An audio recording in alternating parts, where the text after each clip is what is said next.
Hello, fifth grade. So, today we're going to be talking about some of the events that led into the American Revolution. The first thing we're going to be discussing is the Stamp Act. We're also going to be talking a little bit about the Sons of Liberty. Friends, brethren, countrymen, that worst of plagues, the detested tea, shipped for this port by the East India Company, is now arrived in the harbor. The day the colonists dumped thousands of pounds of tea into the Boston harbor turned out to be one of the most important in American history. Dubbed the Boston Tea Party, this act of protest was both defiant and illegal. It sent a message to the British government that the colonists were fed up with unfair treatment, and it lit the fuse that ignited the American Revolution. So, what in the world was so important about tea?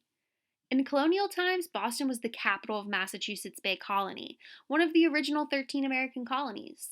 About 16,000 people lived there, making Boston one of the biggest colonial towns and most important ports. Boston's shores were lined with wharves and warehouses. The winding streets were dotted with brick buildings, stores, workshops, newspaper offices, churches, meeting halls, homes, schools, and taverns. Like all the colonies, Massachusetts was part of the British Empire.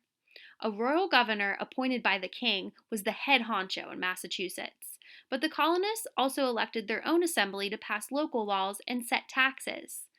Although the colonists were allowed some self government, they were subject to lots of restrictions under British law. For example, they were only allowed to trade goods with Britain. Here you can see an engraving from 1789 of the Boston Tea Party.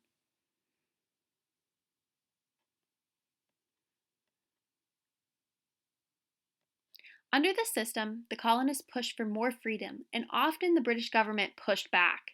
In 1765, the British Parliament gave the colonists a particularly hard push, passing the Stamp Act, which required a direct tax to be paid on every single piece of paper used for printing in the colonies: newspapers, legal contracts, licenses, even playing cards.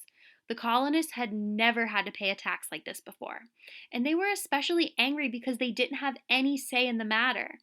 Even though they had their own local assemblies, the colonists weren't allowed to elect representatives to Parliament. The colonists protested with the slogan, "No taxation without representation."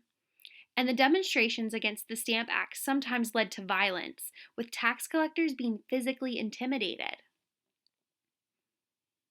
In Boston and New York, the Sons of Liberty was formed to organize formal opposition to the Stamp Act. Samuel Adams, a Boston politician, was one of the most outspoken leaders.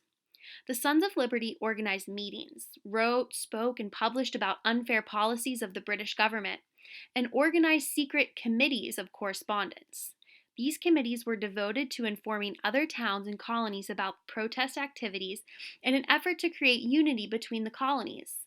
This idea spread until all 13 colonies had secret committees that opposed unfair British laws.